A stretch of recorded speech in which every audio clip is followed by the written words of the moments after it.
And we are live. Hello, everyone. Good evening to all in India and elsewhere. I welcome you on the show, Chronic Convo, the match companion. I hope that all of you are doing well. And I'm sorry I'm bit late with the match today. We have already had 6 minutes and 11 seconds, 12, 13, 14, 15, 16 seconds gone. So you can synchronize your watch along with this. Liverpool and Aston Villa match has started over here, and it's Aston Villa with the throw in right now. Liverpool with a different midfield, a much more energetic midfield, two very attacking players in the midfield today with Alex Oxlade-Chamberlain and Naby Keita, and that's good. That's positive. Shout out to the new hairstyle of Divock Origi, which looks very similar to Jibril Cisse, former Liverpool striker, and he is in the front line in place of Bobby Firmino today. And this is going to be a very, very interesting match again because Aston Villa are fighting for their survival in the Premier League, and at the same time, Liverpool already being champion, but they were humiliated in the midweek by Manchester City when they were beaten 4-0. So this is going to be a very interesting match in that sense. Uh, let's hope that Liverpool can actually win this. But Aston Villa are no pushovers. The reverse fixture in between Liverpool and Aston Villa earlier in 2019 uh, was actually a very, very close encounter in which Liverpool came from behind right at the end of the match. Uh, Robertson scored the equalizer, and Sadio Mane actually scored the winner as well. Here's the ball comes in, and Ellison is able to gather the ball very easily throughout. Here's Oxlade Chamberlain, Salah, Oxlade Chamberlain. Chamberlain keeps on going. Here's Divock Origi in his white hair, new hairstyle. Here's Fabinho.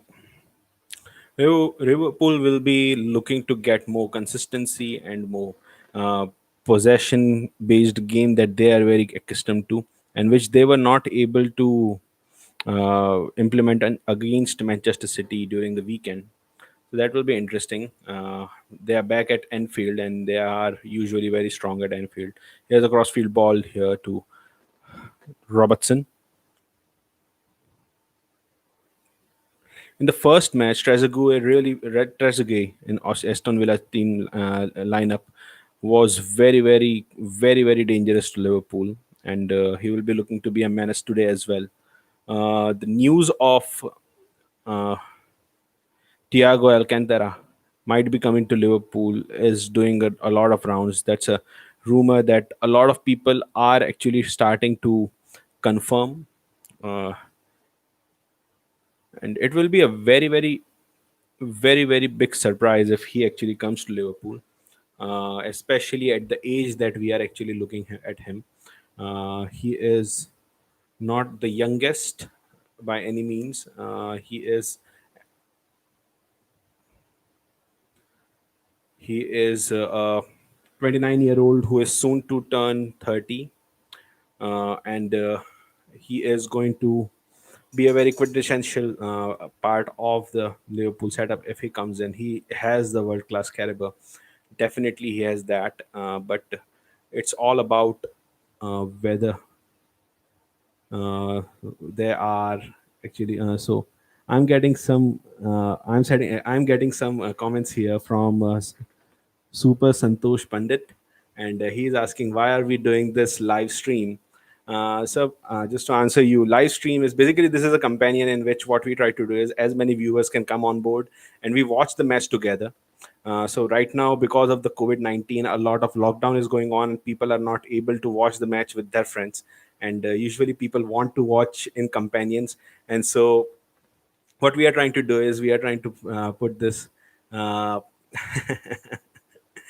I'm not going to live stream that. I'm sorry, I cannot do that. There is copyright infringement that will come on.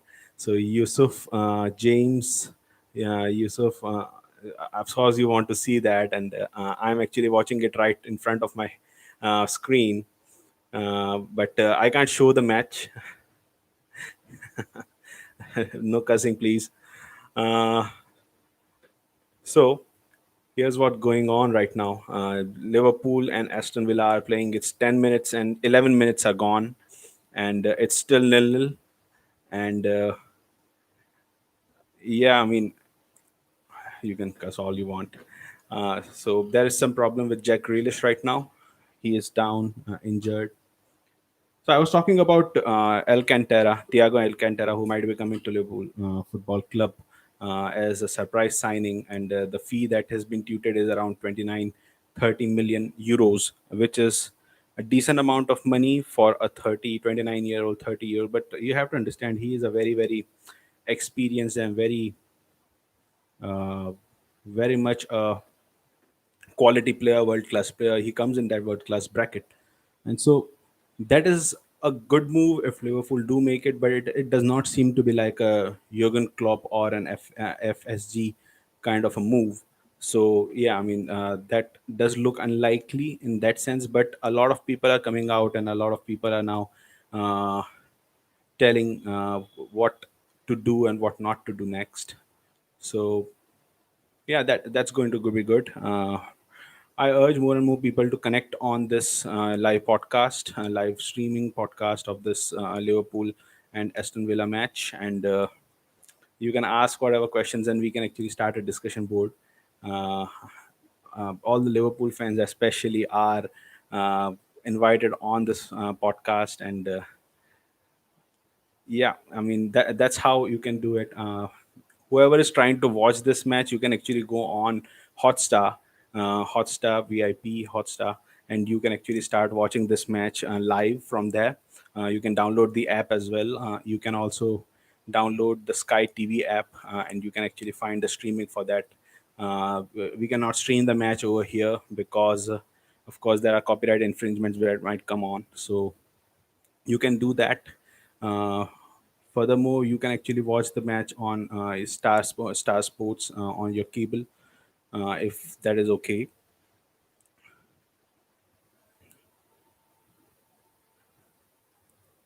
All right, Aston Villa in that final third, and Liverpool are able to foil the possession. And now here's Mane, Sadio Mane. Here's Origi, Mane. Oh, it was Fabinho actually. Mane keeps on going. He finds Mohamed Salah. Salah tries to come in, and the ball is foiled again, overcrowded at the edge of the box, and Joe Gomez will put the ball back into Ellison's foot.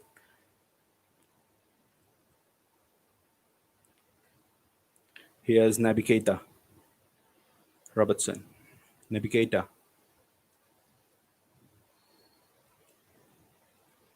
Yeah, you can ask questions, James.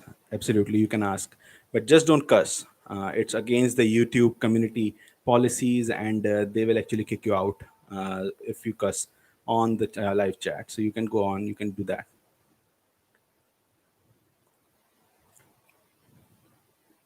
It's cross ball, cross field ball to. All right,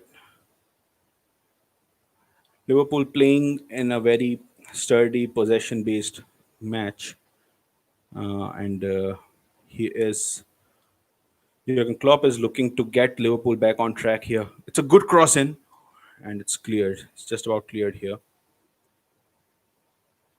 Here's Robertson, Mane. Here's Robertson again. Origi. Oh, it's a, it's very tight over there on the left hand side of Liverpool attacking, and free kick has been given against Liverpool to Aston Villa. James, I support Liverpool FC. Per se, I have been a die-hard Liverpool fan since the earliest of age, and so I support them. Thanks for asking.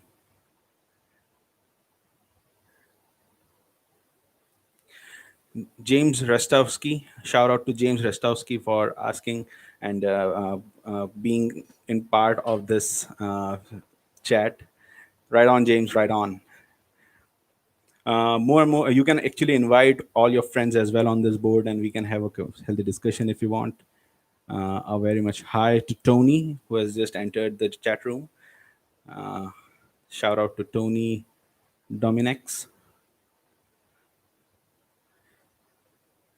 So the match has started with pretty lively, with Liverpool and Aston Villa both going head to head, and Liverpool having a little bit better results in the final third, but still nothing concrete has been created by them.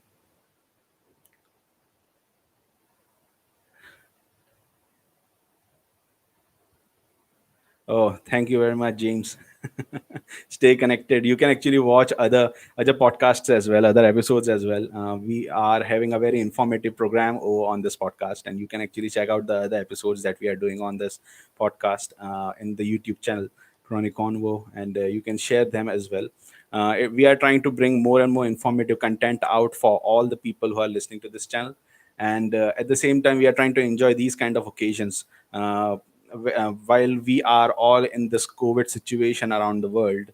We might not be able to sit down with our friends and watch matches, but as fans of football, not just Liverpool FC, but any other team, we can actually have a good time discussing things relating to football on this show and various other matters as well. You can ask your questions on the live chat that you are using right now. So go on, James. Aston Villa are in a lot of trouble right now with relegation threatening them. But I think even if it is a mission impossible, they have more than enough quality to actually go through in the run into the season. The final part of the season has already started, of course, and Aston Villa have certain great forwards. I think Jack Grealish is one of the best talent in the league. Not a mediocre player, but he can actually play for a big club, so-called big club, Big Six in the Premier League, and that will be really great if some of the other big. I think Tottenham will be looking at Jack Grealish during this transfer window, and might actually look for him. Might actually go for him because they are not so abundantly filled with British players, and they might actually have to fill in with some British players if they want to stay. In the Champions League regulations, according to which you need to have homegrown quotas in place. Uh, what are the so okay? So James has asked, "What are your thoughts on the game against City that we just lost?" I think we were still hungover with all the parties, and we were. I think players like Curtis Jones wanted to come into the team, and they should have been given chance. Likewise, other players on the fringe should have been given a chance because they would have been much more focused on giving the right kind of performance, and they would have been very much serious, and they would have been much more rested as well, because this season, the reopening of the season has been very hard on all the players, because it's pretty much a preseason. They were not having any matches. They are not match fit for 2.5 months, and after that they restart the season. And we are expecting that the players will be up to the mark with their fitnesses. That's not going to happen. And I think for Liverpool especially, it hasn't happened. They are all about the fitness, the gegenpress that Jurgen Klopp passes on and tells his players to actually implement. It's very hard to go through that because it requires a different kind of fitness level. And the Liverpool first team was actually getting tired after playing 3 matches. And so, yeah, they actually had a battering from Manchester City. French players, on the other hand, would have been much fresher, much more motivated to actually go ahead and beat Manchester City. But that was not the case. We put out the strongest team on paper, but it was not the strongest team per se, according to the situation. So yeah, we got beaten 4-0, and there's no shame in that. It's a reality check for us that next season Manchester City are going to be very hard, and they are going to be up there with Liverpool. Yeah, we were definitely too confident. We might even be overconfident after actually winning the title. James, I absolutely agree with what you are saying. And I'm not sure if we were laid back, but I really think that we were not up to the fitness levels that was required. Uh, oh, thank you very much. Thanks, James. Thanks for complimenting the blue couch in the background. Where are you from, James? In the meantime, it's Aston Villa's free kick and Jack Grealish, and the ball goes over into stands.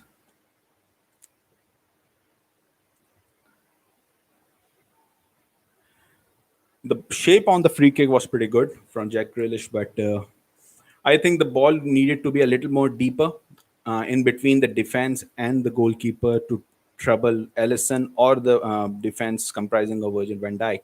And so, no harm done. And it's once again a cross-field ball by Liverpool, which Robertson just foils, just not able to control in the proper manner, or else it would have been a really good one.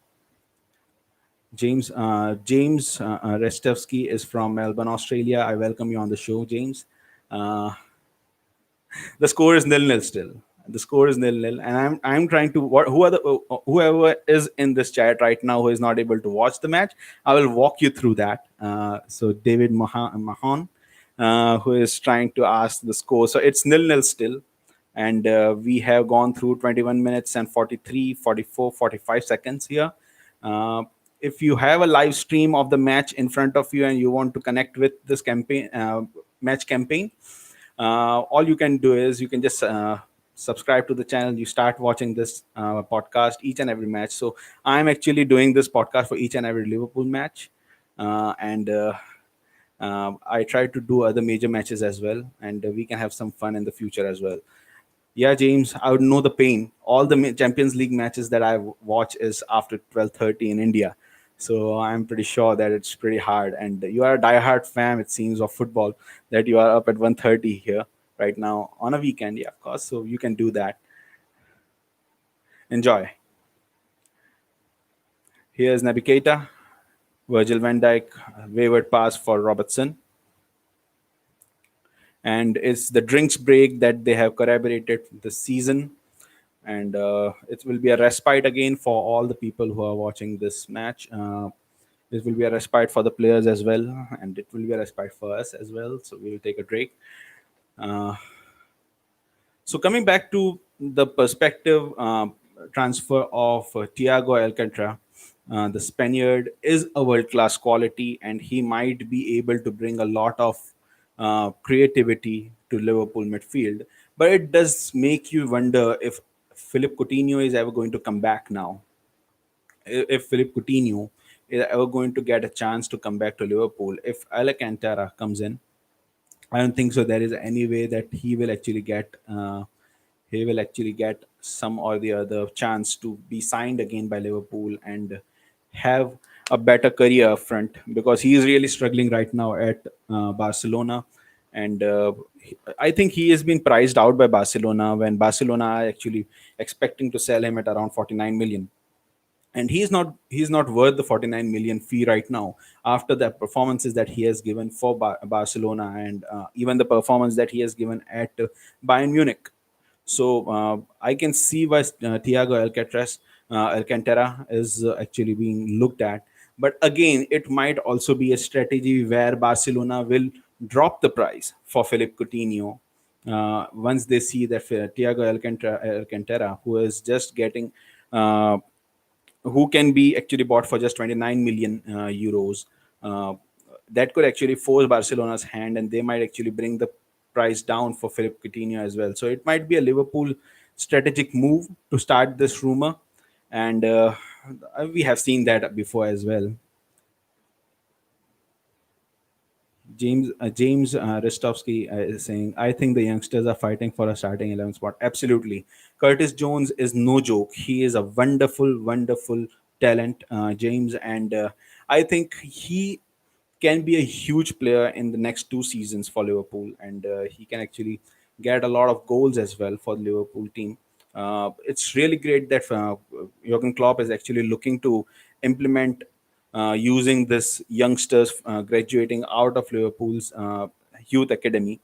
Uh, right, and just like that, a lot of players actually have come through, and just the example of Alexander Arnold actually tells you how important it is for a club like Liverpool to get into this rhythm of bringing through the youngsters, because that not only decreases the cost of running of the club, but at the same time it also gives the right kind of nurturing, and also gives encouragement to various other talents around the world to come to Liverpool and play here, and be assured that they will actually get chance in the first team.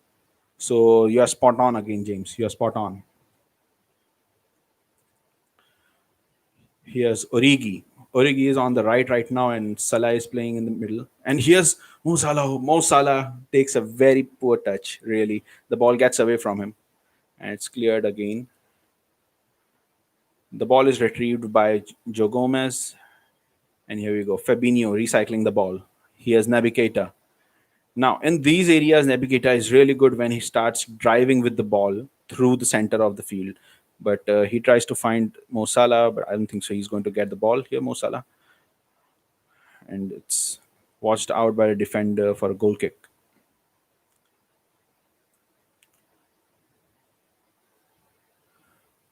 James has asked, "Do you know Klopp is going to sign his next?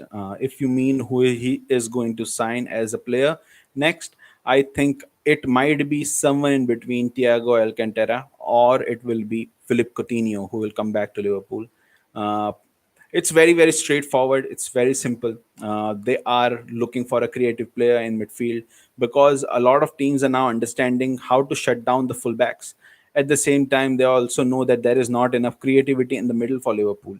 uh, our midfield is pretty much workmanlike when it comes to players like Wijnaldum, when it comes to players like Henderson. They are not over there. They are not players who will actually create a lot of goals, but they are very hardworking. That's what they are. They are passionate, hardworking, and they are again on the wrong side of 30 now. And if that's going on, then I think creative players and younger players will be required. And I think Philip Coutinho basically does well, and I think he knows the club inside out already. So he will be the likely of the signings. But Tiago Alcantara, if he comes in eventually, he will be a great world class signing as well. Looking forward to that. Looking forward to that. I don't think so. Liverpool require too many players. Maybe one backup striker who can challenge Mane and Salah and Firmino up front, but there are not enough players of the same, similar or better quality who can actually come in and make the team much better. Uh, I expect Xherdan Shaqiri to actually uh, go out of Liverpool in this transfer market. James asked, and are you disappointed that we did not get Werner? Timo Werner, I'm not sure. I'm not sure. If he comes in, he is a young player who will be looking to get into the first team more and more. And I don't think so. We have a space for him where we can actually sacrifice Salah and Mane, or Firmino at this time because uh, these are the tried and tested solutions. And if other players come in, it's always hard to predict how the team will react and how what kind of personality do they have. But having said that, Timo Werner is a German and is well scouted by Jurgen Klopp. He knows ins and outs of Bundesliga, and so yeah, he would have been a good signing. But anywho, he has gone, and whatever bygones are bygones now. We are not going to dwell on that. So good luck to Timo Werner at Chelsea, but that's fine with us. We are not exactly desperate to get him.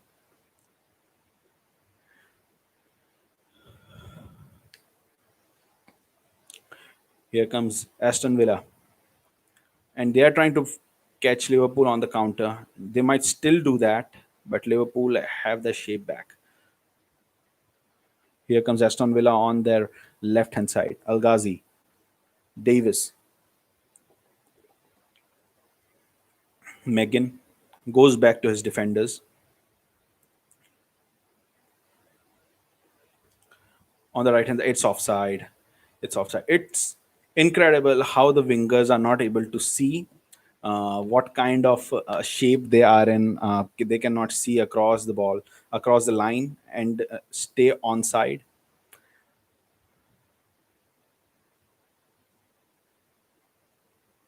Here's Robertson. Here's Virgil van Dijk. Yeah. So this is a question from Foot Legend.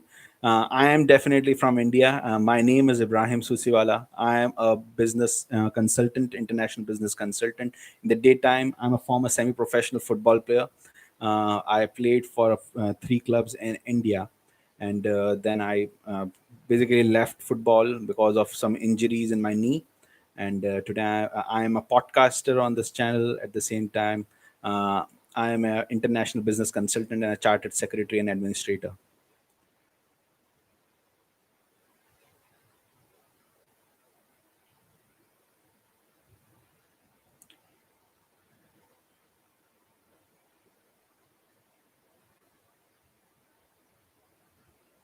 Football is fine, James. I don't think so. If you are referring to the match that is going on right now, it's very scrappy. It doesn't seem to be up to the mark really when it comes to Premier League matches. But there is no slick passing going on right now in this match, and we are just hoping that it will pick up sooner or later. But that's how Liverpool have been since the restart. Even the match against Everton, they were not able to play the best game, and yeah, I mean that's how it has been for Liverpool till now. But let's hope that it will pick up, and let's hope that it will be a better time in the start of the next season, because I don't think so Liverpool have anything to play for right now. Even the record of getting most points by winning 5 matches, I don't think so it is enough motivation after winning the league for any team. At the same time, I think they are looking forward to the next season now, and they should be actually looking towards the next season rather putting too much emphasis on getting those wins, getting those points. Give youngsters more chances, so that if there is no expectation, there won't be any lack of motivation for the youngsters. They will be able to play very freely. In case Liverpool lose in that sense, it will still be fine because they were not actually being too desperate. In the meantime, Mane takes a shot and it's blocked. Here's Fabinho. Here's Naby Keita. Oh, and Aston Villa cuts off the ball, but it's Fabinho who actually retrieves the ball. Here's Robertson,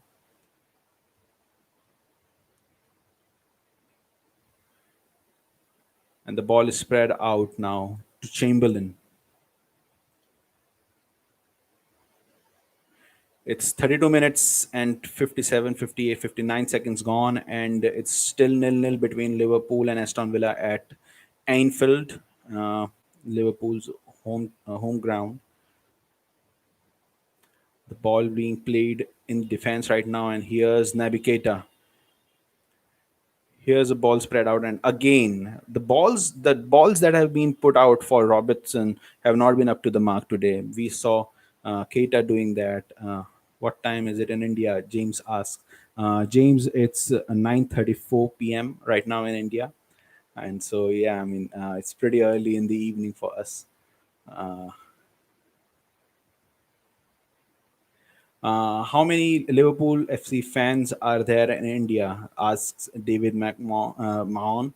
I don't know, man, but there are a lot of clubs, there are a lot of bars, there are a lot of pubs that are actually hosting these matches, and there are Premier League fans, a lot of Manchester United fans, Liverpool fans as well. If you go down south in India and a city named Bangalore, there are a lot of Liverpool fans over there.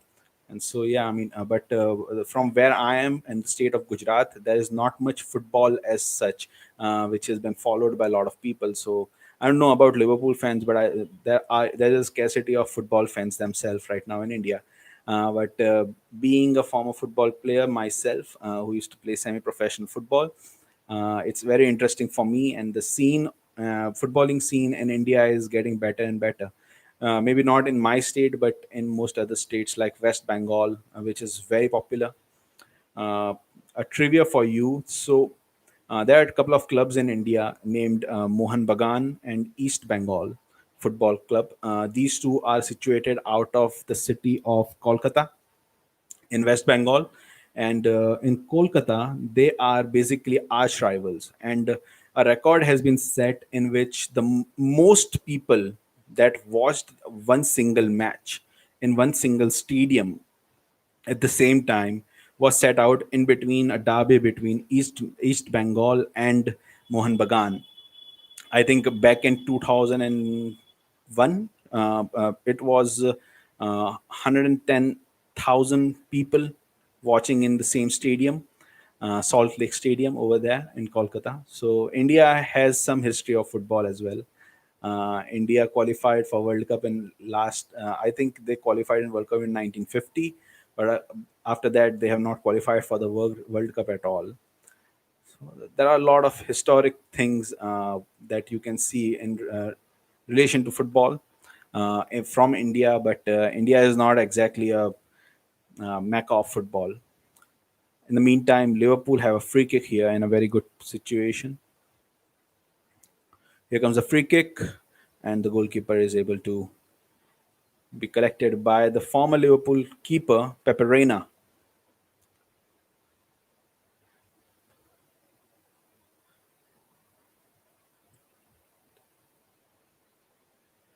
A trivia for all the listeners to this podcast: can you list out all the clubs that Pepe Reina used to play for?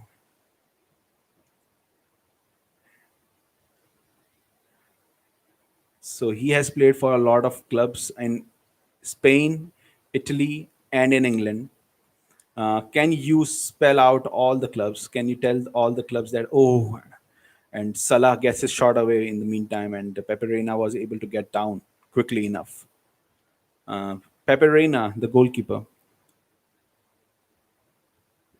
James Rastowski is saying in Australia the soccer is not that good because only AFL matters.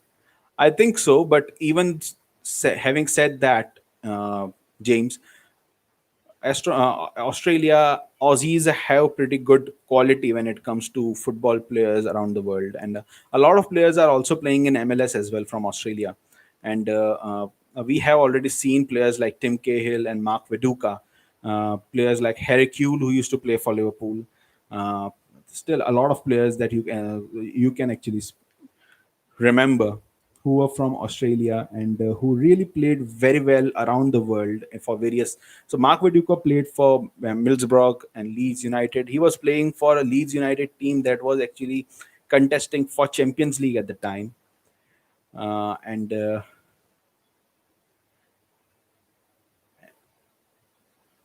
And Tim Cahill used to play for Everton, of course. He went to MLS as well and played over there. Uh, Likewise, Harry Kewell, one of the best players coming out of Australia, actually played for Liverpool FC. And he is a winner of Champions League with Liverpool and a treble as well, which he won in 2001 with Liverpool. So he's a pretty successful player. So, yeah. To all the Aussies who are actually listening to this podcast, I welcome you on the podcast. And yeah, but to give you an answer, James, I think Australian players have good quality, and the move that Australia made of coming out of Oceania and enrolling themselves with AFC, I think it was the right move as well, because certain competitive teams like South Korea and Japan are going to make Australia much better competitively. In the meantime, Robertson has put the ball behind for an Aston Villa corner.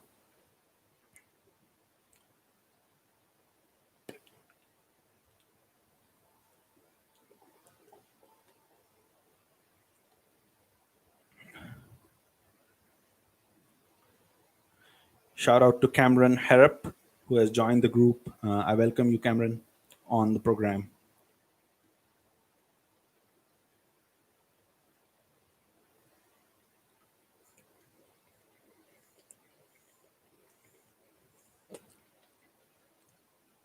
Now it's chance for a counter attack for Liverpool with Mo Salah, and he spreads it out for Alexander Arnold, who puts the crossfield ball, and again it is cut off by Aston Villa.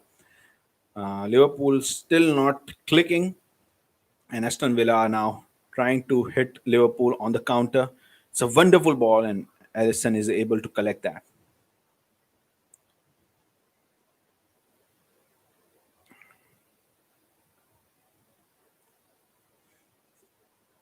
Here comes Liverpool again. So the match is stretching up a little bit, and that is always much more entertaining uh, for the viewers. Here's throwing for Liverpool. We have passed the 40-minute mark, and it's 40 minutes and 19, 20, 21 seconds gone.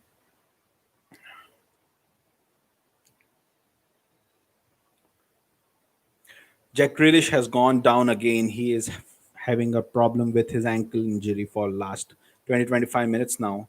He has struggled a lot, and I think he will be going off soon. So even at the break at 22 minutes mark in the first half, they were actually Jack Grealish was just sitting on the bench. He was not looking the part, and I think his match might be over here.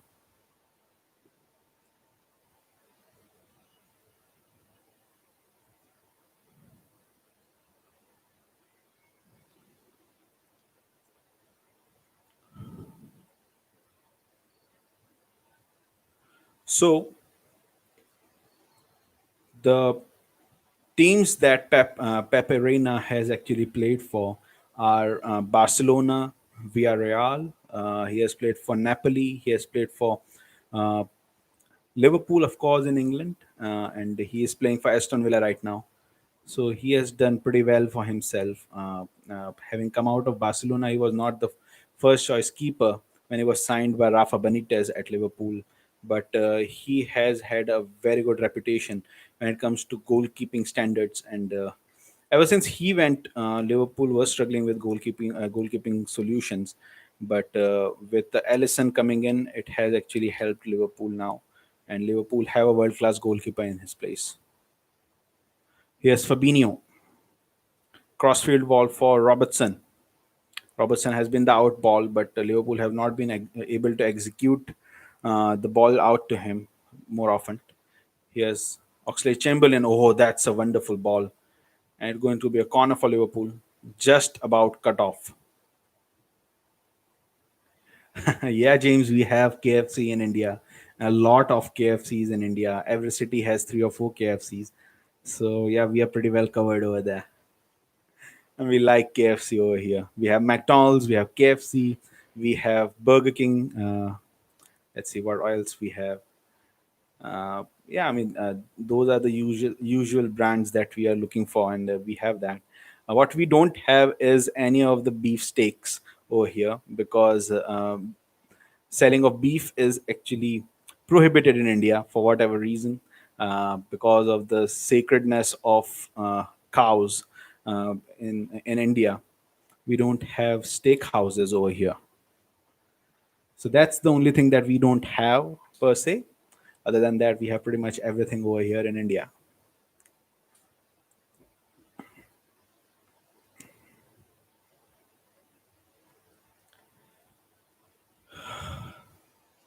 So the half is coming to an end. 43 minutes and 27 seconds are gone.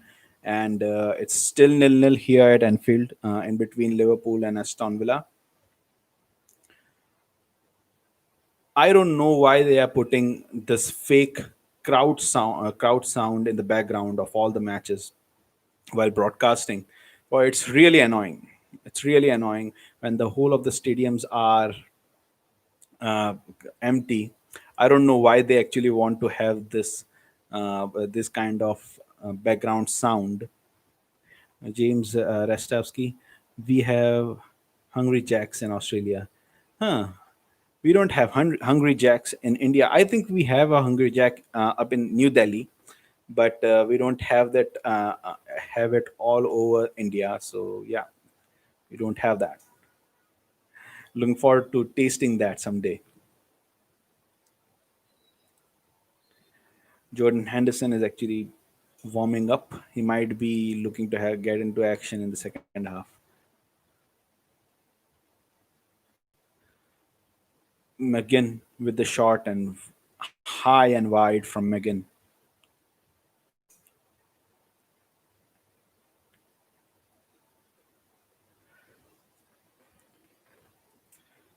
Here we go. So it's 45 minutes mark is reached now, and let's see how much stoppage time is there. But the first half has been pretty dull affair, to be very frank. From a viewer's point of view, it has not been the kind of quality that we expect from Liverpool or any Premier League team these days. 3 minutes of added time has been added on at the end of the first half. Uh, I hope that it actually gets better in the second half, with Liverpool finding the foot finally. That would be great.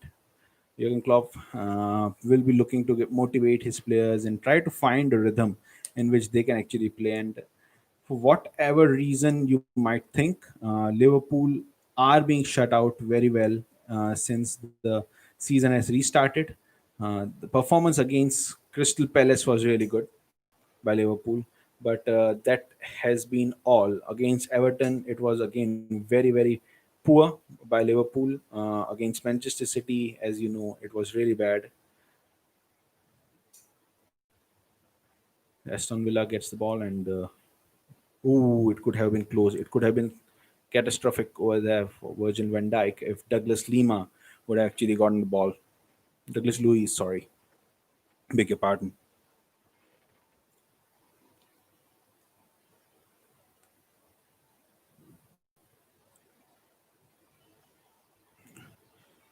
So talking about COVID-19, there are certain updates that have been given by various uh, scientists and various researchers in regards to the COVID-19 situation. So it has been found that uh, the novel coronavirus, if exposed to sunlight, cannot actually live.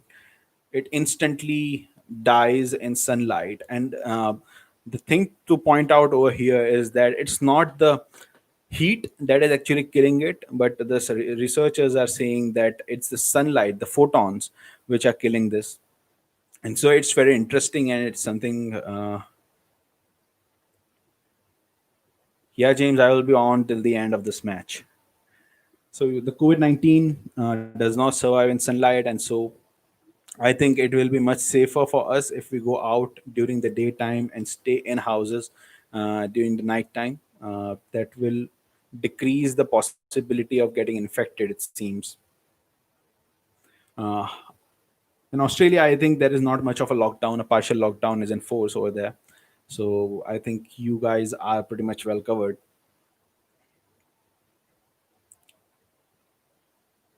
Here we go. So the half is almost over. Aston Villa have the free kick here, right at the center of the field. Uh, McGinn is having some altercation with the referee. And Jurgen Klopp, just like in the match against Manchester City, he does not look so animated. He's not looking himself, and he looks a bit nervous and gingery for whatever reason. And so that's half time, and it's still nil-nil here at Anfield. But one thing that we can assure you is that Anfield is rarely a place where it stays nil-nil till the end. So I'm hoping that the second half will be better.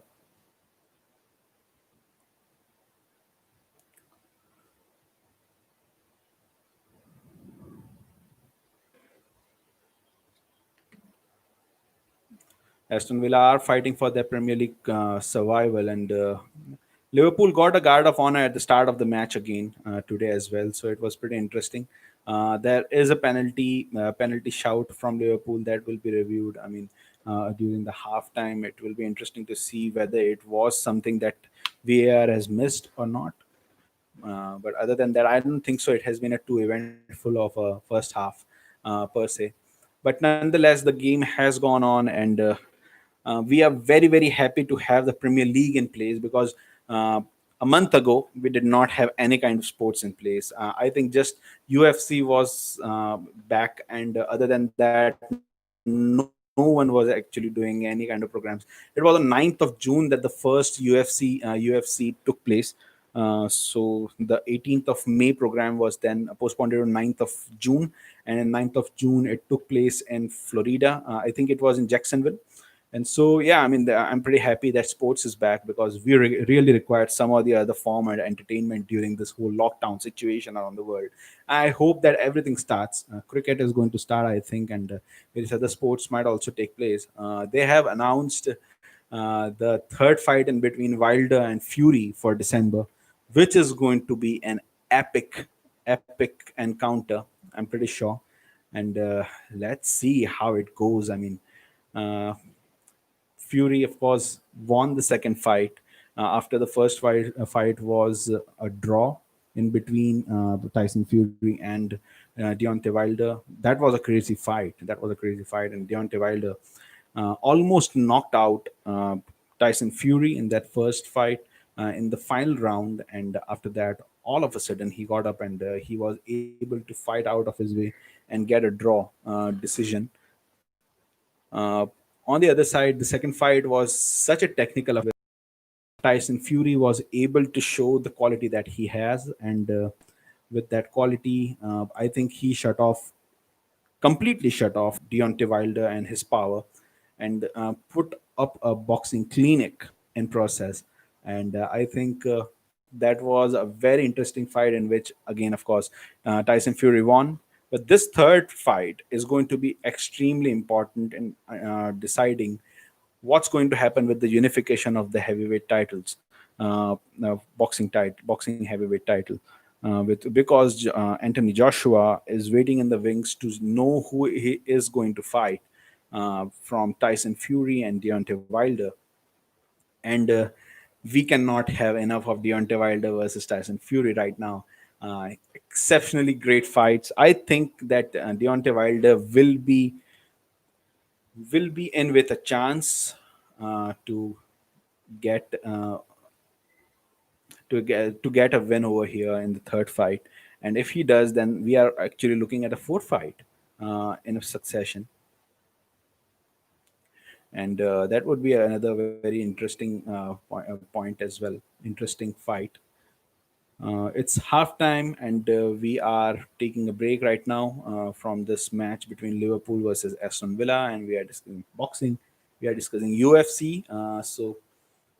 Big news coming out of the UFC 251 that is going to take place on the Fight Island in Abu Dhabi, where Gilbert Burns has actually pulled out of the fight against Usman Kamaru Usman, because Gilbert Burns and two of his cornermen actually were tested positive for COVID-19, and so he has not left Brazil. At the same time, Kamaru Usman has also not left America right now, and he's still in America, and he's supposed to travel to Abu Dhabi to attend the 251 UFC 251, and they are talking up a fight, a short notice fight in between Kamaru Usman versus Jorge Masvidal. Oh my God, what a fight that would be! Jorge Masvidal is a monster. He's a monster, and we have already seen them get into altercations for the last 3 or 4 fights now, and it's going to be weird to have a short notice fight just 1 week out. If we get that fight in between Jorge Masvidal and Kamaru Usman for the title, and if Jorge Masvidal wins that, it's going to be some story, and it's going to put a very difficult narrative for the UFC, for Dana White. Here's why. Jorge Masvidal is one of the fighters who has been vocal about being paid more for his fights, and how UFC is not paying the fighters the right kind of amount. Now, UFC needs him desperately right now to fight at 251 against Kamaru Usman. Now, UFC would hope that Kamaru Usman will beat Jorge Masvidal, and by beating Jorge Masvidal, he will be able to the UFC will be able to assert more bargaining power over Jorge Masvidal. Now, in case Jorge Masvidal wins that fight and goes on to become the champion, the welterweight champion of UFC, he will have the bargaining power to now negotiate new agreements with UFC, because UFC cannot just pull off one of their fighters who is the champion. They need to pay him, and they will pay him with the pay-per-views, along with that, with assured money, assured cash as well. And so it's going to be very interesting. It's going to be something that we are looking forward to. I hope that Jorge Masvidal takes this fight up, and I think Jorge Masvidal has actually accepted the fight. It's the ball is in the court of uh, Kamaru Usman, who needs to choose whether he wants to fight on short notice with this guy or not, with Jorge Masvidal. And if he does not take the fight, I don't think so. He is a coward or in any sense. Masvidal, I'm sorry, beg your pardon, Usman. But Usman should take this fight as a champion, and I think he has all the qualities to fight and to get a win in this fight. So I'm looking forward to. Other than that, on the card of UFC 251, they also have the rematch between Volkanovski and the blessed Holloway, and that's another crazy fight to take place, and it's going to take place next weekend. It's just 1 week away, and so all the fighters. Rose Namajunas is on the card as well. She's coming back after being through some tragedy in her family, where two members of her family, her relatives, actually lost their life to COVID-19. And so it's really courageous of her to come out at this point of time, fly out to Abu Dhabi, and start having this fight ready in 1 week time. So she's going to fight over there. Who's she fighting? Who's she fighting? I don't remember. She's fighting someone badass as well. So really good fights to look forward to in this card at Ras Island, Al Ras Island in Abu Dhabi, which is also called as the Fight Island by Dana White. It is very famous. We were actually thinking that this island might be in the Atlantic rather than in around UAE, but it's in UAE, and they actually have had fights before in UAE on this island itself. But there is going to be a training octagon on the beach on the island, and there is going to be an arena. There is a hotel as well. They have got the whole infrastructure in place for that. So it's going to be interesting. It's going to be very, very interesting. All right. So to all the viewers, it's nil-nil right now in between Liverpool and Aston Villa, and halftime has been sounded, and there was very few and far points to discuss in this first half. It was pretty dull in between Liverpool and Aston Villa. But nonetheless, it's what is it is, and this is how the match has gone on. And we are actually looking forward to the second half to be much more of a lively encounter when it comes to the match. Anfield is a very lively place where Liverpool play all kinds of uh, beautiful football, but they have not been able to find their rhythm till now. Let's hope that they will be doing that.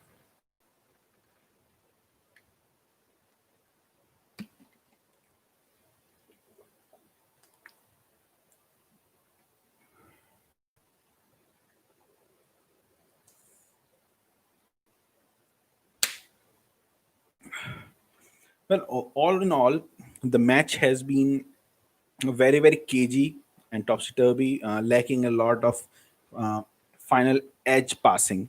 And even Aston Villa actually had a lot of chances to get at Liverpool, but they were not able to find the right creativity in the final third. And with that, even Liverpool were not able to find the right kind of final third quality in the final third. And that's something that they need to look into, and they need to actually find improvement in this summer, Liverpool. And we are going to start the half in like 5-10 minutes, so you can stay tuned on this podcast, and we'll join the live action again. All right, so we're talking about UFC, and with UFC, so we already had an incident with the COVID positive fighter when Jacare Souza actually got tested positive at the hotel in Jacksonville, in Florida, in USA, and he was sent back with his two cornermen. And yeah, I mean, they were, but thank God that this time Gilbert Burns, who is from Brazil, who is in Brazil, who got tested in Brazil before he started traveling from Brazil to Abu Dhabi, has been tested positive with COVID 19. And the last statement that he gave was that he is not feeling so well, which is something that is of a surprise to me, because what I have seen has that all the athletes, especially these super athletes who are in camp, and he was in camp, they basically shake this virus off very easily. They are very much asymptomatic, and I don't know, for whatever reason, Gilbert Burns is actually feeling the heat of the virus, and I really hope that he will recover soon and quickly.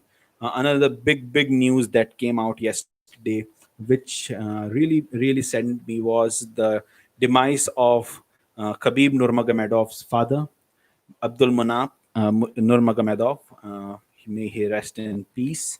What a legendary symbol of MMA, of fight sports, fighting sports. Abdul Manap, he was through and through a legend when it comes to wrestling, when it comes to combat sambo.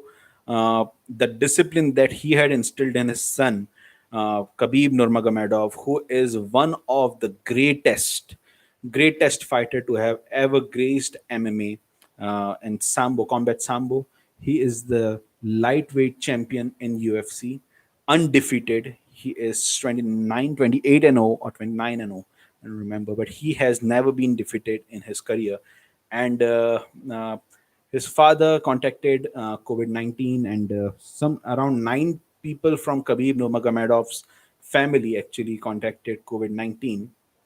And with that, a lot of problem has come, and because of the COVID-19 related complication, his father passed away yesterday, and may he rest in peace. And my condolences to the Nurmagomedov family. Uh, there are very few people around the world. There are very few personalities who may not have actually come in front of the camera too much, but still will be such an emphasis on the importance of discipline, whose life will be such an important point to talk about and to learn from for a lot of people.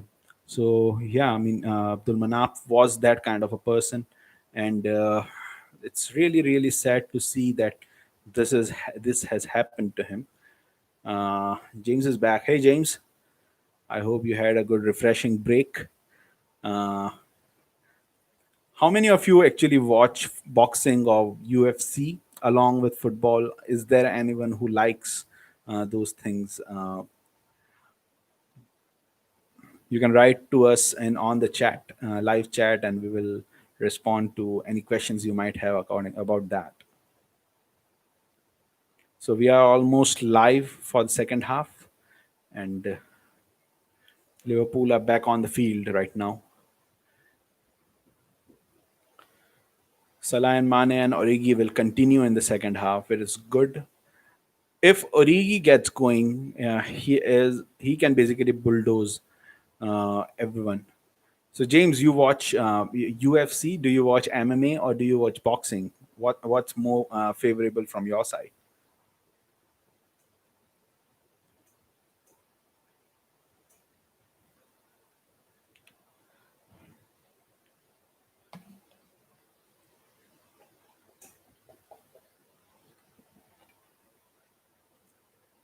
Awesome.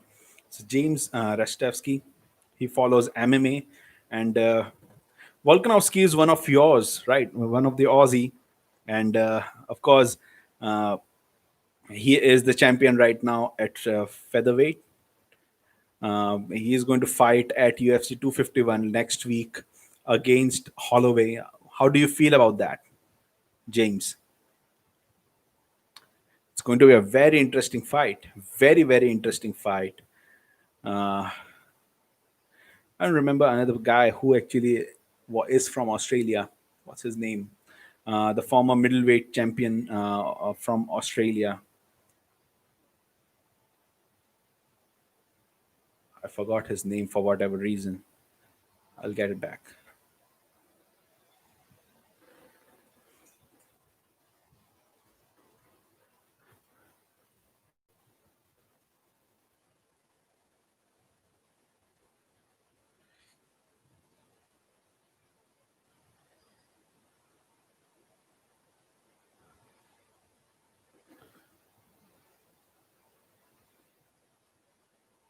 Oh, Robert Whittaker is from Australia as well, James. Do you follow him? In the meantime, James answers. We are going to watch this match, and Aston Villa coming forward here now on the opposite side of the field. So Liverpool will be attacking the cop end, but with no crowd in the stadium, I don't think so. It really makes too much of a difference, really. But yeah,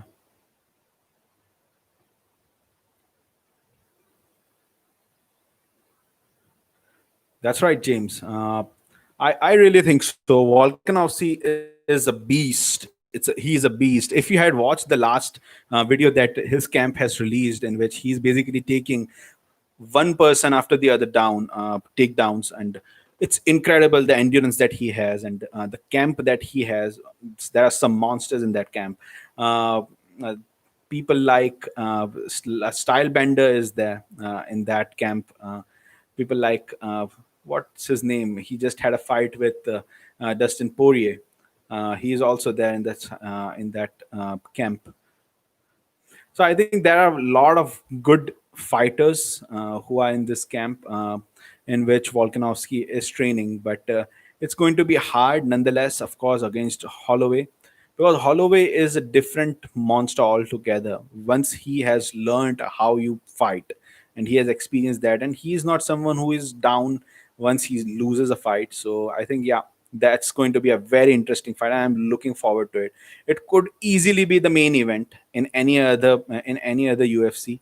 But if Masvidal is going to fight Usman, then of course it will be the co-main event, and it's completely fine. I think the co-main event will be, uh, yeah, they will be justifiable. So it's Oxley Chamberlain who is actually feeling some pain. So he once kicked the ball, and oh, his back foot actually slipped a little bit, and I think he might have felt some cramp, might be something that he felt, or there might be some tweak in his ankle as well. Let's hope that it's nothing and he will be able to run it off. So it's 48 minutes and 14, 15, 16, 17, 18 seconds gone for all the people who are joining right now on this podcast. We are here discussing the live match that is going on in between Liverpool and Aston Villa. And we are also discussing various other questions. Various other people from different countries are actually joining. I'm really liking my chat with James Restovsky. Real shout out to you, brother. You are doing great. Uh, he asks, what do you think about Australian fighters altogether? I think Australian fighters are real savage. The best thing that I like about not just Australian fighters, but most of the Australian dudes that I've actually met is that they are very straightforward. There is no theatrics. I think Australian men are like real men. They are not looking to act in any way. They are what they are. They are not trying to represent themselves as something else. And it really makes them much more reliable, much more friendly as well. So yeah, I mean that's something that I look into the Australian fighters, and especially in UFC. Robert Whittaker does not bullshit around. He says what he wants to say, and he is very good as a human being because of that. Likewise, Mark Hunt, another person from Australia. I think he was from New Zealand, or he's from Australia, and he is another badass fighter who will actually do a lot of shit in the ring and back whatever he says, and he does not talk any bullshit with any other fighters. He is not someone who will actually go out and talk shit like Conor McGregor does. And it really makes for a different kind of a personality and a perception.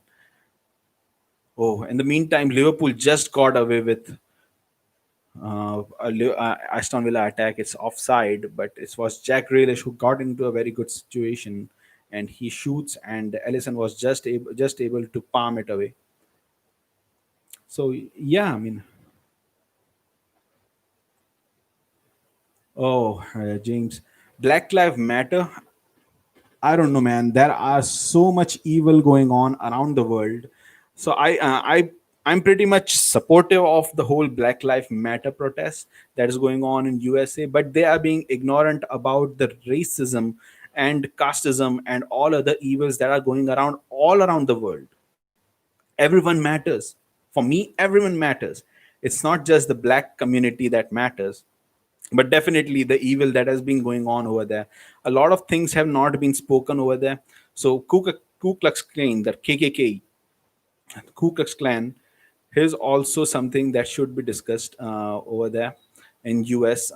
Members of KKK are members of the police department as well in US. So these things are not being shown on media, and these things are not being enforced by the judicial system in America. No one is talking about closing down these white supremacist kind of uh, groups, and it really makes me wonder, what exactly are we doing? What exactly are we doing? What are you protesting for? And also, why are you betting your eyes away from all the injustice that is happening around the world? The Rohingyas that have been killed in Myanmar, the Uyghurs that have been killed in China and have been actually in concentration camp in China. I think those things also matter. Their lives also matter, and so I don't know. I mean, when it comes to Black Lives Matter, I'm all for it, but for me, all lives matter. It doesn't matter what caste, creed, what skin color you have. Everything matters for me.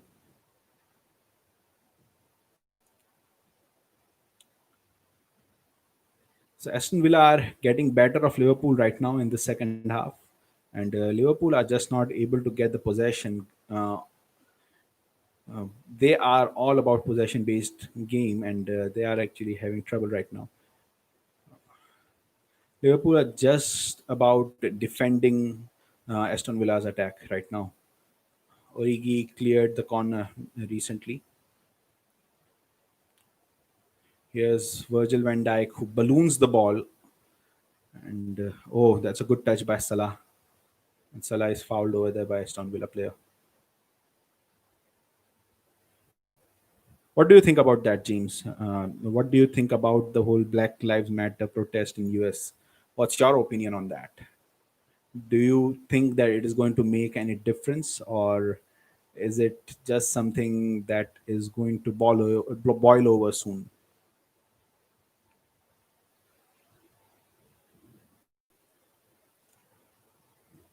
It's 53 minutes and 32, 33, 34 seconds gone. Whoever is joining right now, you can synchronize to the match on your screen, and you can connect with us on this live podcast. You can use the live chat if you have any questions and you want to interact with me. That would be great. Liverpool are coming forward now, and here's another chance for Liverpool. Oh, that could very well have been a foul. Oh boy! And in the end, Oxley Chamberlain actually gives away the foul now to Aston Villa. Aston Villa will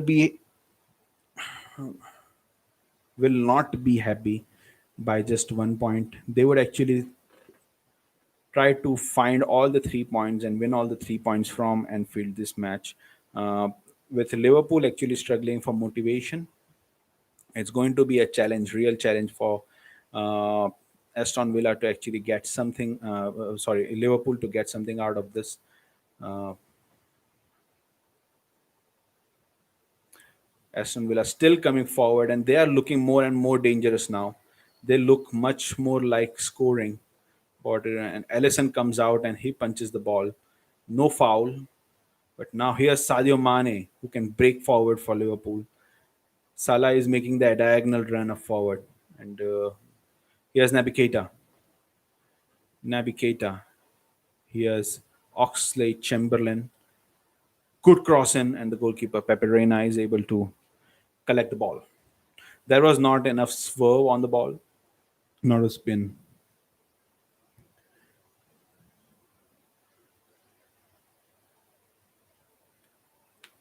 Okay, so James here has answered my question. I think people should just be nice to each other and not have to loot and protest. We just need to look at them the same as white man. Myself, I agree with you that not just the Black Lives Matter and all.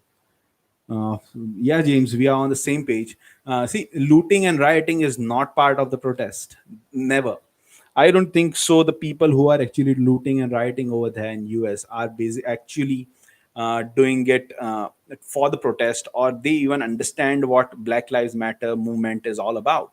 What they are doing is they are just trying to get expensive things, as many expensive things as possible, in the name of the movement of Black Lives Matter. You have to understand that there has been a long lockdown that has been going on over there in US, and the people have been out of business, and people would like to have this expensive earphones and expensive Apple phones and everything. And so they are just looting, and that group is completely different. That group does not have the motive of protesting the whole Black Lives Matter movement, but rather they are just in there to get the materialistic needs that they are actually trying to fulfill. So that's what they are doing. Absolutely, it's a chance to destroy, and it's not even about destroying. What? How does it make destroying justifiable? It does not make destroying any property justifiable. If you think that you are being subject to injustice from police, you're not going to break other property. You don't know whose property you are breaking. That's something that's very important. And why are you looting and why are you breaking various property? It's your own property, it's your own city. You're paying taxes for that, and that's how these cities are being developed. So I don't know what use does this really uh, what use does this really come to, but it's senseless really from the perspective of people. Oh, Van Dijk has lost it, and Aston Villa are here 3 on 3. If the ball comes on the far post, it could be really dangerous for Liverpool, and Van Dijk does really well over there. Oh, Robertson's clears poor, and Aston Villa again have the ball here. Here comes the cross, and Allison collects. Oh, that's a let off for Liverpool. That's a big let off. It's a massive let off for Liverpool. Liverpool were in real problem over there. And 58 minutes gone, it's still nil-nil between Liverpool and Aston Villa. Here comes the ball to Mane, who is now on the right hand side. Salah is on the edge of the box looking for the ball. And Sadio Mane puts the cross in. It's, and it's cleared only as far as Fabinho. Here's Robertson. Here's Origi. So again, Mo Salah is playing from the center. Here's Fabinho. Here's Robertson. Here's Origi. Tries to find Robertson and finds him perfectly. Oh, the defender just about cleared it, but it was a wonderful, wonderful move from Liverpool. That's more like it.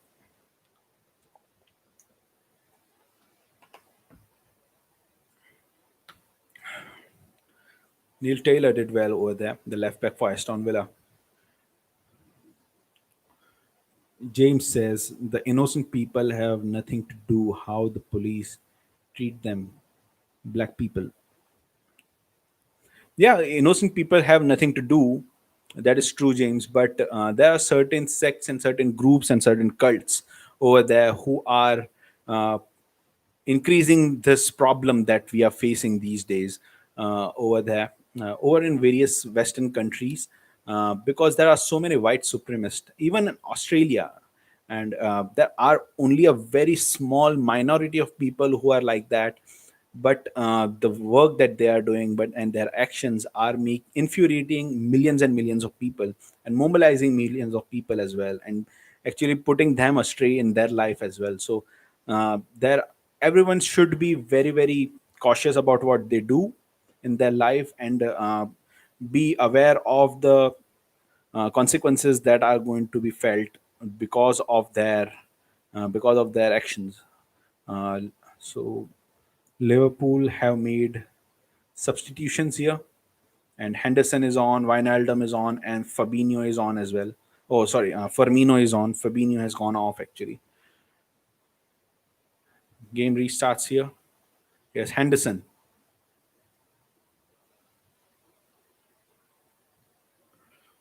Roberto Firmino has been off color this season. He has not been able to play the game that he usually plays, and I think even against Manchester City team, it was very, very apparent that he was being shut out pretty well by the Manchester City team. uh, if if anyone actually makes an excuse that it was a away match, I think Roberto Firmino has actually been very good in the away matches rather than at the home match. He hasn't scored too many goals here at Anfield. I think he has scored just one goal all season long this season at Anfield, and he has scored all the other goals. I think he has scored 8 league goals this season, Roberto Firmino, and he has scored 7 of them away from home. So I think he was due a performance, but wasn't able to do that. The lockdown period might have affected him the most. So yeah, I mean that's what I have seen from him. Let's hope that he finds his form. Here's Sadio Mane trying to penetrate, and he fouls the defender.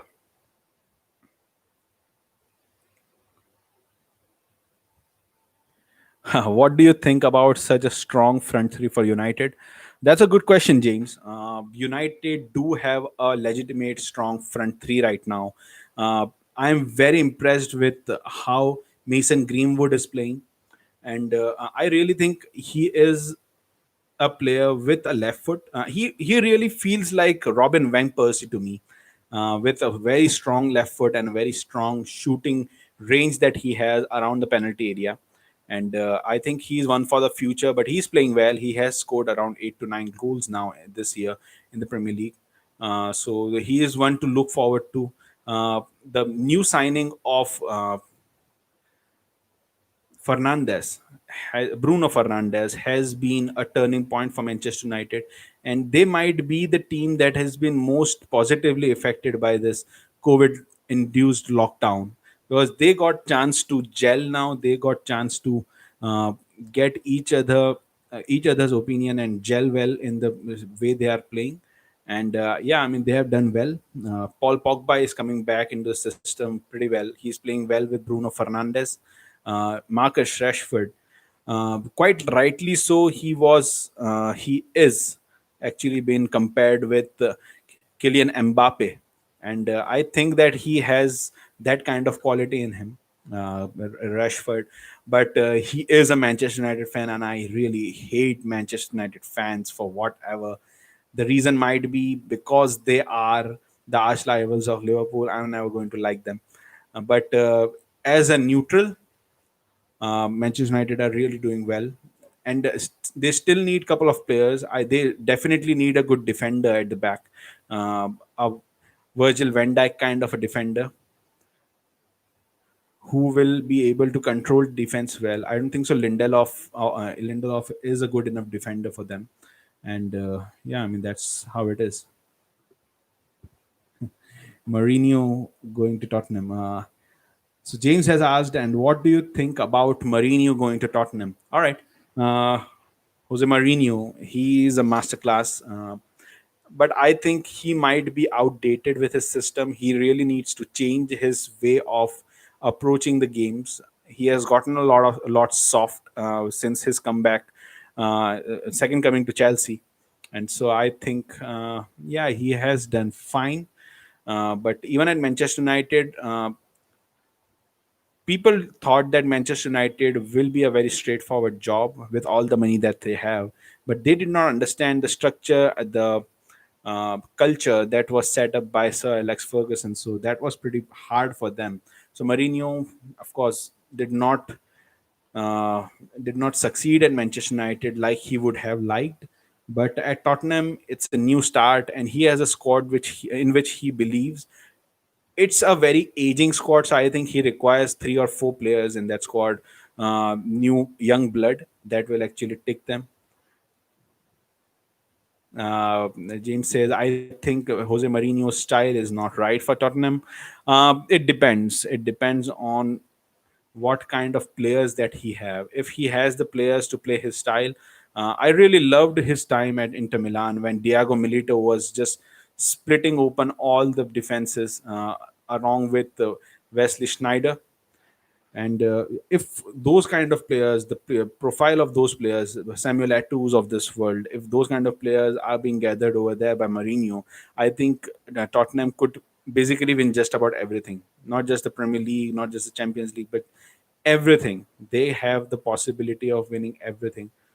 So yeah, I mean that's my answer. Well, still nil-nil. 65, 66 minutes gone now in between Liverpool and Aston Villa, and it's still nil-nil. But the game has opened up a little bit now in the second half, and it's much more livelier and enjoyable. With Liverpool trying their one-twos more and more on the left-hand side, especially between Sadio Mane and Robertson. Here's Robertson. Here's Naby Keita, who is getting chance, who has not been substituted yet. Now here's Gomez. Alexander Arnold would not be grateful of that pass. That was a pretty short pass, and Henderson goes back to his goalkeeper, the sweeper keeper, Allison.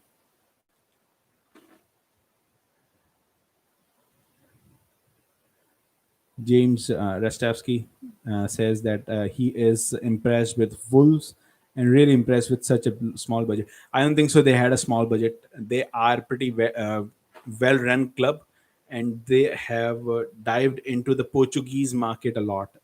Portuguese players are being consolidated over there in Wolverhampton Wanderers, and yeah, they are doing well for themselves, but still a lot of work to be done. I think Raul Jimenez is going to go off. He might be signed by Manchester United at the end of the season. So if they lose that, I don't know how they can actually replace a goal scorer like that. But players like Traore, Jota, Neto, these players, up and coming players, are really going to be important. In the meantime, Liverpool and Aston Villa team have taken a drinks break here at 67 minutes and 47 seconds. Uh, yep. So yeah, Wolves are doing well. Wolves are doing well, but they are very short in the number of players that they have in the squad. So they don't have a very deep squad per se. But again, then players like João Moutinho is, I think, 36, 37 years of age now, and he's not at his best anymore. He is past his prime, and they are still pretty much dependent on his creativity in the midfield with Naves as well. So yeah, I mean that's how it is. And I'm surprised how bad Arsenal are doing, James says. Oh, yeah, James, definitely. Arsenal are surprisingly bad since they have actually restarted the season. The first match itself was pretty hard for them with Manchester City on the 17th of June. And it's hard for just about anyone, really, just about anyone. And so from there on, I think the vibes have really gone negative for them, and the catastrophic defending by none other than David Luiz did not help them. But I think they played well in the last match that they had, in which they scored 3 goals, uh, and 3 pretty good goals. So that's how it is. I mean, Arsenal will be fine, and they are not going to be defined. Arteta's reign is not going to be defined with what they are going to achieve in the remaining matches this season, but with what they are going to achieve at the end of next season. So let's see how it goes.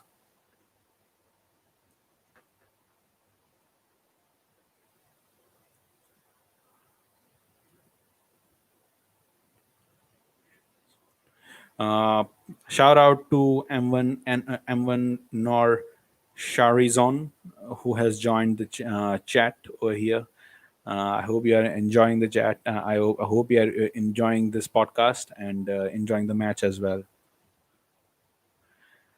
So Liverpool have the ball deep in their own half. Here's Naby Keita trying to find a forward pass. Here's Keita. Here's Mane. Now here's Arnold. Oh, that's a good pass. Keita, and it's goal. Liverpool. Liverpool have got the lead here, and with Sadio Mane, who has scored here from the pass. Wonderfully opened goal, and there's the first goal of the champions this season. Since they have become champions, they haven't actually scored a goal. So this is going to be a pretty big a moment for them.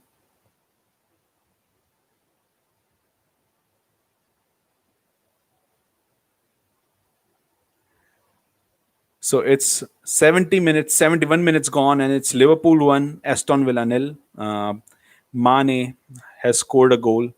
Keita with a wonderful precision of a pass, and Mane, although the ball was a little bit wobbly, he was able to control the ball really well, and Liverpool have the lead here. Uh, James Rastavsky has asked, "Are there a lot of players you would sign if you were in Klopp's shoes?" No, I would not. I would not. And the type of players that Klopp signs are very different. They are not superstars. They might be superstars in the making, but they are also not very expensive, and they are pretty young because he requires the commitment. They requires the desire, and as required in his pressing system. Here's Mo Salah. Yes, Alexander Arnold, deep cross, which will find Mane now on the opposite wing. Here's Firmino, twisting and turning and finding Mane again. Salah. Oh, this is turning out really well for Liverpool.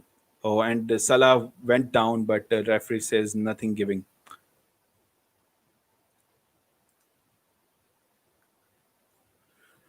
Liverpool still have the possession here.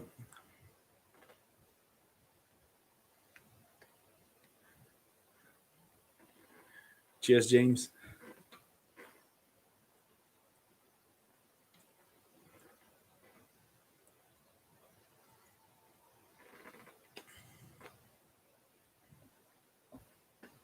Here's Robertson on the left hand side. For Liverpool, Naby Keita.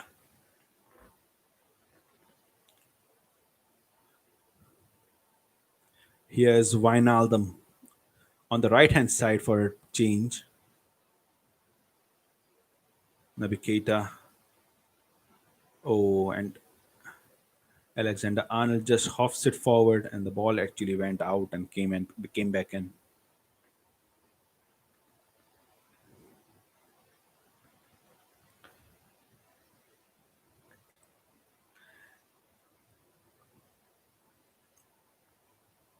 So there are substitutions now for Aston Villa, and surprisingly, Jack Grealish is staying on still, and might just be the situation where Aston Villa just require him to play nonetheless.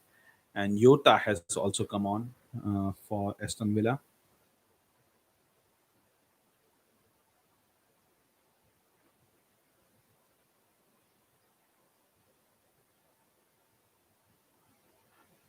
Douglas Luiz, oh, and Aston Villa able to retrieve the ball from Liverpool's possession.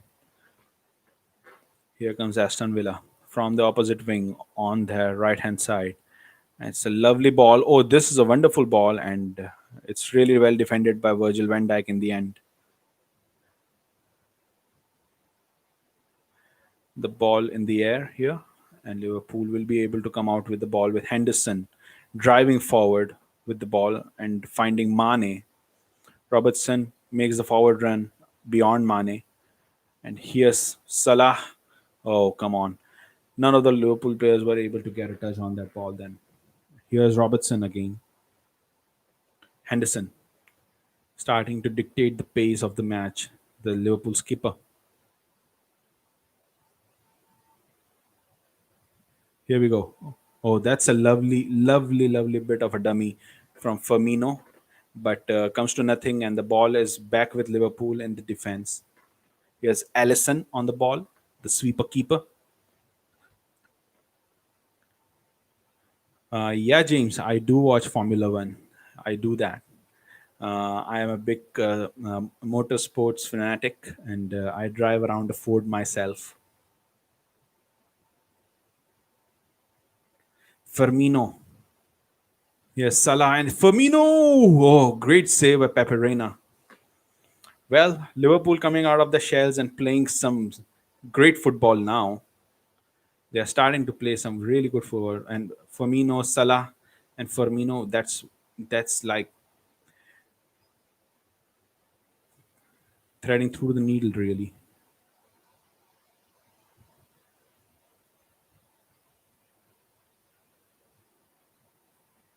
Here we go. Corner comes in. Alexander Arnold's ball in, and oh, Wijnaldum does well, and he goes down on the edge of the box, but nothing been given over here, and it was stripped by Henderson. Tyrone Mings was stripped by Henderson, and Mings have gone down, holding his ankle. Honda. Oh, that's nice, James. That's nice. But the Formula One is not as interesting as it used to be in the days of Fernando Alonso, and also in the days of Michael Schumacher, Ralph Schumacher. I mean, some very legendary, very legendary drivers who used to be there. I think Vettel has been that one super duper quality driver. Lewis Hamilton has had his own ups and downs a lot, but I don't know. I mean, there have been some controversies with F1. F1 is going to go electric as well, so they are thinking of proposing electric cars in Formula One, which is again, I will take out all the fun basically that we always had in Formula One. So yeah, right now Formula One is not the biggest attraction for me when it comes to sports. I'm much more concentrating on football and the UFC, MMA. I have started watching ONE FC in recent times, and with a few very good fighters in ONE FC, actually, I've started doing that, and it really is interesting. You can actually join that. You can also start watching ONE FC yourself. Demetrius Johnson, who moved from UFC to ONE FC, is having a hard time, and he still won. He is still undefeated in ONE FC, but he's going to fight again, and that's interesting. Well, Tyron Mings has gone down for Aston Villa here, and it's a bit of a worry for Aston Villa now, with Grealish already being injured and being limping a lot. But Tyron Mings going down, and he's actually having a lot of trouble with his ankle. Yeah, his right ankle.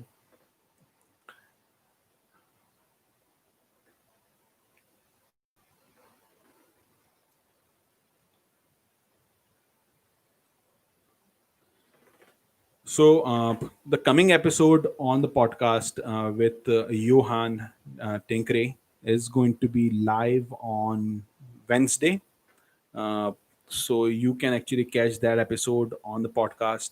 You can subscribe to this channel, and you can also subscribe to the notification bell symbol as well, so that whenever new videos are being uh, put up, we can actually notify you. Uh, it's 79 minutes gone in the match, and it's Liverpool 1, Aston Villa nil.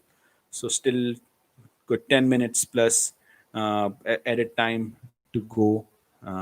So we are actually looking forward to that. Let's see how does it go. But I'm actually expecting the last 10 minutes to be really stretched, and Liverpool really going on the counter attack now, much more with Aston Villa, who will be looking to push further and further more forwards to find the equalizer and maybe even to find a winner. So Liverpool could be in the driver's seat here if they can break down the possession from Aston Villa, and they can actually assert themselves in the match in these final moments of the match.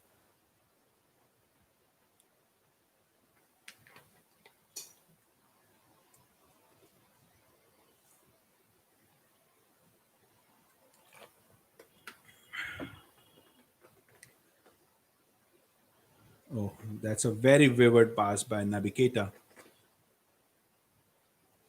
Here's Aston Villa coming forward. Samata, he is fouled.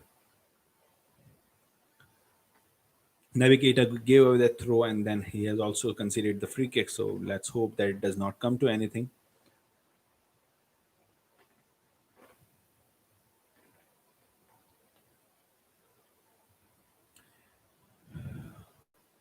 Tyron Minks has come forward. He is still limping a little bit, but he's there fine. Here's Jack Grealish on the ball, the captain of Aston Villa. The free kick comes in. Oh, that's a wonderful ball and really well defended by Van Dijk. Very well defended. Here's Grealish on the left hand side. The ball spread out on the other side here. Here's Trezeguet. And it's going to be a throw for Aston Villa of Wijnaldum.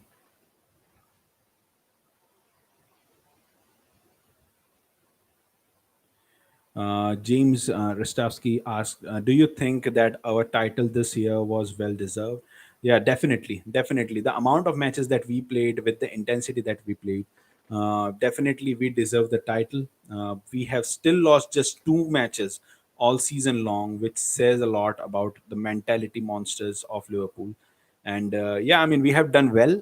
But in the final stages, maybe because of the match that we have had against Manchester City, it has left a bittersweet taste in our mouth. But by the end of the season, I think we will be pretty much in a better position, and we will be felt as the more deserved title holders over the season.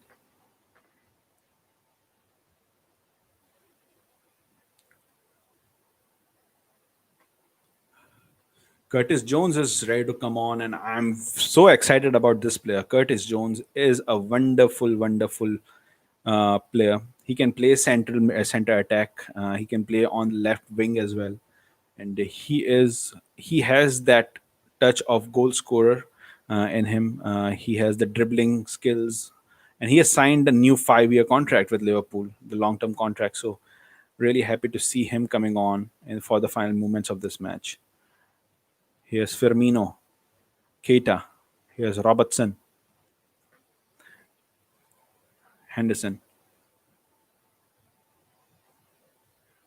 here's Robertson again. Liverpool just keeping the possession right now. And here's Wijnaldum, Henderson. The substitutions have really made a difference here, with Henderson and Wijnaldum coming on, along with Firmino. Justifiable substitutions by Jurgen Klopp.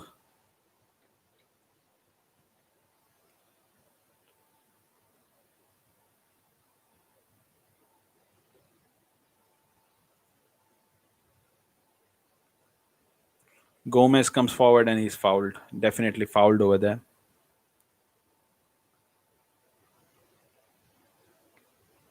So Curtis Jones is ready to come on here. Let's see who he comes on for.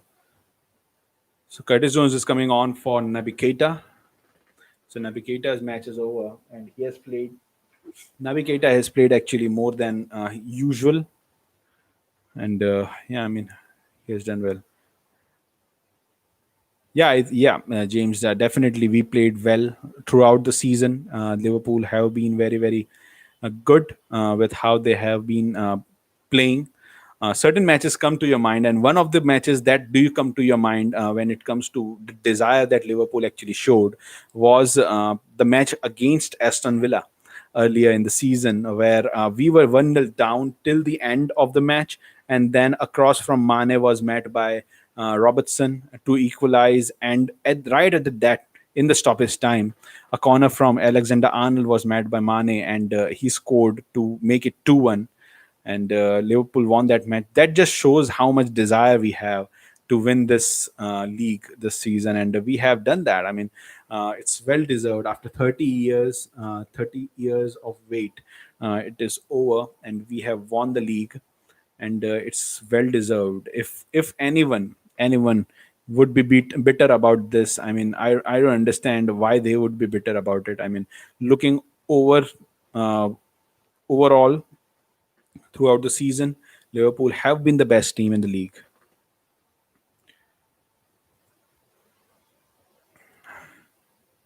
And while I was making a point in the last match against Manchester City that Manchester City might still have been in the title race if Emerick Laporte would not have gotten injured.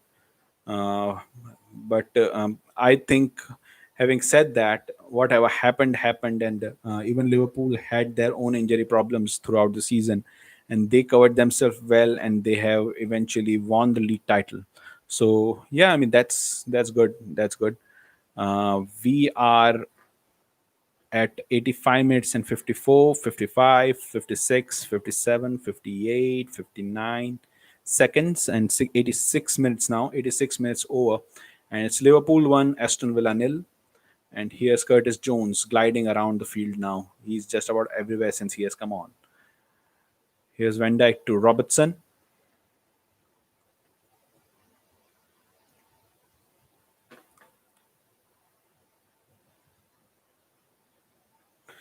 Wonderful ball spread to Trent Alexander Arnold. And here's Salah still giving chase to the ball.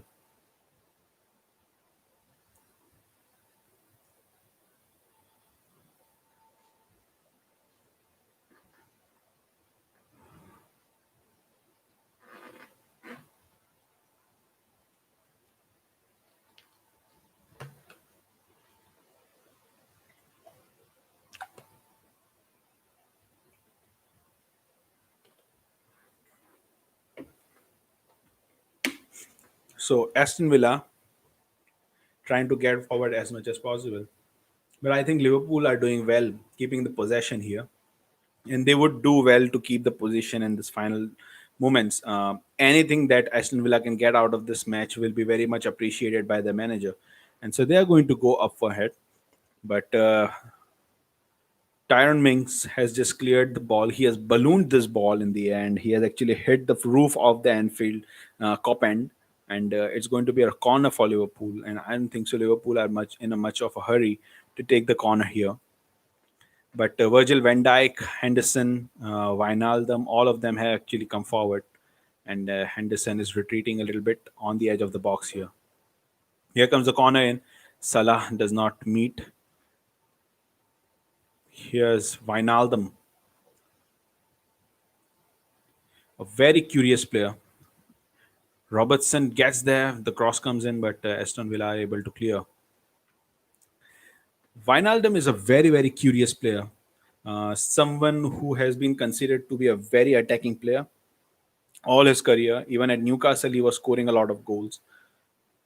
He has scored a lot of goals. He has actually played the number 10 role for for his country, Netherlands, at international stage. But at Liverpool, he has basically played the uh, anchorman in the midfield, and we really saw his importance and his vigor in attacking third against Barcelona in that 4-0 win in the second leg last season in Champions League.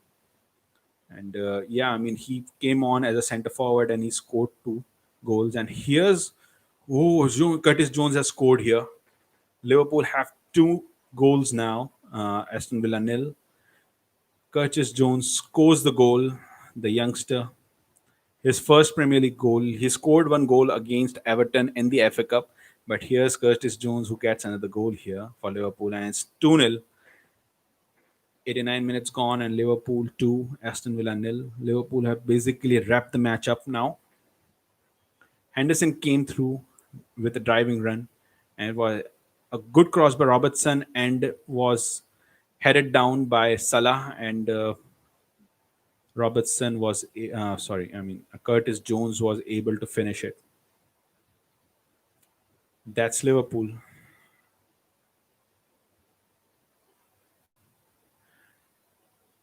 Jurgen Klopp will be much more happier now. So James asked, "Do you think we should use the games for youngsters because we have already secured the title?" Definitely, that would be something that I would be looking forward to a lot more. But there is this hope and vision and ambition of getting 100 points plus this season by Liverpool in Jurgen Klopp's books. And so he's actually putting out the strongest team that is possible. And anyways, he wants to finish the season strong so that there will be motivation to start the season strong again. Sometimes what happens is that you have a run of very bad matches, 4 5 matches which you might have lost or you might have not won, and it has a very negative effect on the start of the new season. So he's trying to avoid that. But here's Aston Villa in the meantime, and Grealish. It's wonderful save by Alison Becker over there. Grealish can't believe it. Grealish is very upset that he was not able to finish that. But Aston Villa got over there. Oh, that's a good save by Alison Becker. The big man got down real fast. We are into the 5 minutes of added time here. Already 1 minute has passed by, and it's cleared. The corner is cleared, and it's Salah. Mo Salah. Oh, he loses the possession over there. Now, here's Lewis, and Virgil van Dijk clears the ball. Oh, that's a hopeful hit across the field, and the ball reaches one of the Aston Villa players. When Virgil van Dijk is immense. There was a funny tweet for just one time that Phil Foden was able to actually go past Virgil van Dijk, or two times. He was able to go past Virgil van Dijk, and The Foden has been bragging about that for a long time. It's incredible that players actually feel like they have actually won an award just because they have gone past Virgil van Dijk. So that really makes me wonder how it is. And my man Umer Kagzi from UK has actually entered the house. How are you, Umer? I hope that you are doing well, but you're late. The match is almost over.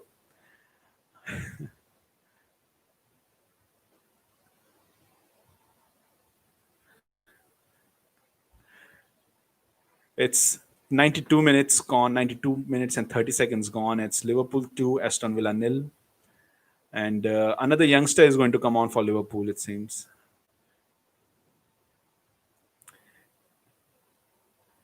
Williams going to come on for Liverpool. Nico Williams. Uh, Straightforward, man. Yeah, Umair, that's fine. That's fine, man. Don't be too hard on yourself. What's up, James?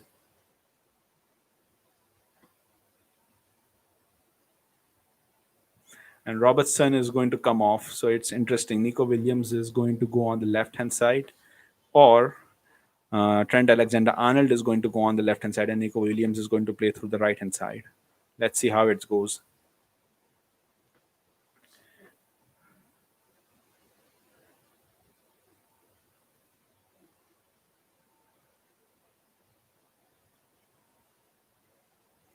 So it's a happy ending for Liverpool today.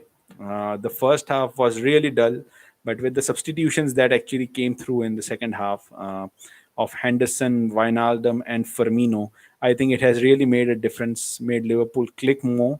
With Firmino coming in, there is much more mobility for Liverpool's front three. They are able to gel well together as well. Here's another chance for Liverpool to attack. Firmino finds Mane, and the ball is long for Salah, who will retrieve the ball and he starts running at defense. Oh, that's wonderfully done, but Wijnaldum is not able to control the ball there.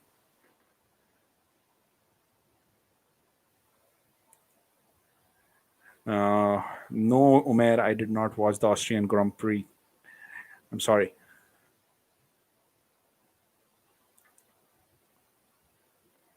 So we are in the final moments, in the final minute of the stoppage time here in the match between Liverpool and Aston Villa. And it has been really a wonderful result for Liverpool in the end, a 2-0 win as it stands. Wijnaldum just taking his eye off the ball. Here's Wijnaldum.